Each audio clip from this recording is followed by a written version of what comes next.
Hi, my name is Justin Lara. This is discussion board 6 for Aviation 360 at Liberty University.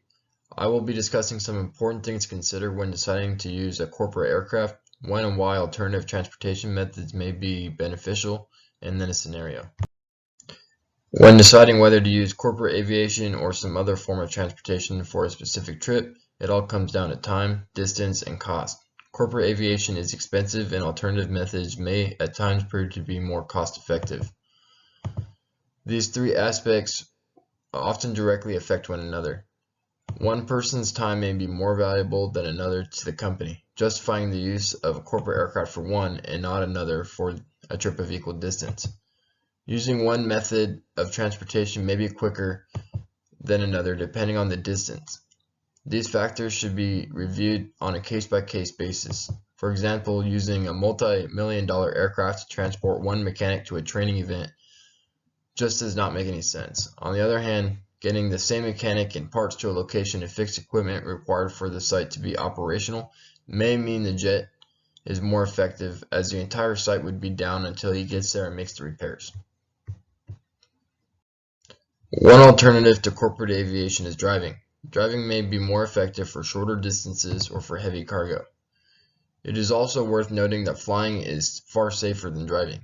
Driving is going to be far cheaper than using a corporate aircraft.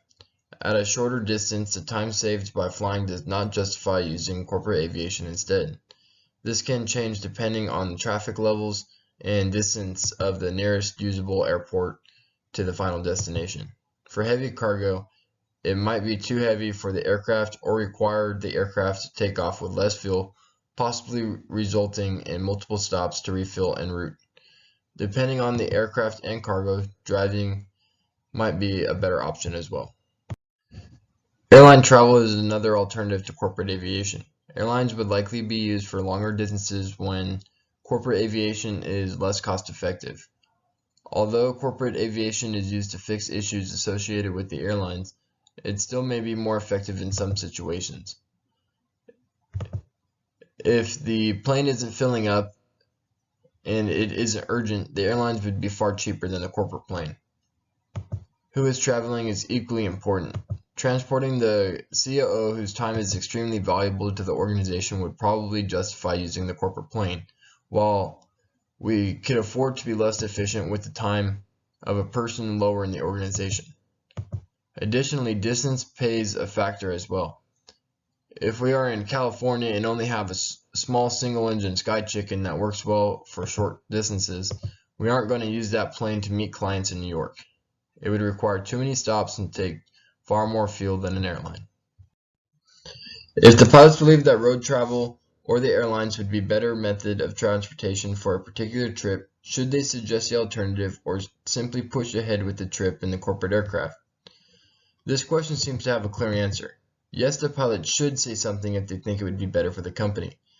However, it probably does not work out that way in reality. Pilots get paid to fly. Other forms of transportation means they aren't flying or getting paid.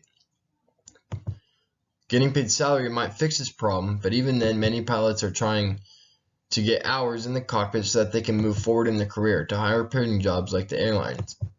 However, regularly using corporate aviation irresponsibly could result in financial problems for the company and negatively affect the aviation department.